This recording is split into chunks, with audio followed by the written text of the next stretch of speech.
The 9th chapter. That in the time of this work, the mind of the holiest creature that ever God made letteth more than it profiteth. Here beginneth the 9th chapter. And therefore the sharp stirring of thine understanding, that will always press upon thee when thou settest thee to this work blind, behoveth always be borne down, and but thou bear him down, he will bear thee down.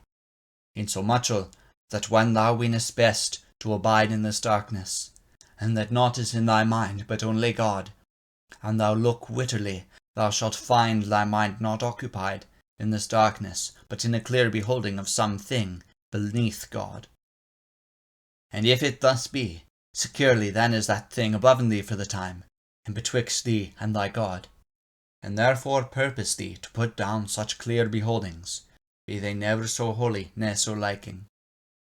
For all thing I tell thee, it is more profitable to the health of thy soul, more worthy in itself, and more pleasing to God and to all the saints and angels in heaven, yea, and more helply to all thy friends, bodily and ghostly, quick and dead, such a blind stirring of love unto God for himself, and such a privy love put upon this cloud of unknowing.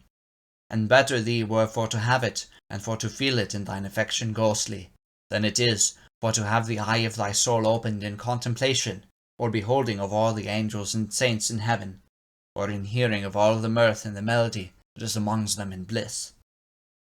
And look, thou have no wonder of this, for mightest thou once see it as clearly as thou mayest by grace come for to grope it and feel it in this life, thou wouldest think as I say. But secure be thou, that clear sight shall never man have here in this life, but the feeling may men have through grace when God voucheth safe. And therefore lift up thy love to that cloud. But if I shall say the sooth, let God draw thy love up to that cloud, and prove thou, through help of his grace, to forget all other thing. For sith in a naked mind of anything under God, pressing against thy will and thy witting, putteth thee further from God than thou shouldst be, ne'er it were, and letteth thee, and maketh thee inasmuch more unable to feel and experience the fruit of his love.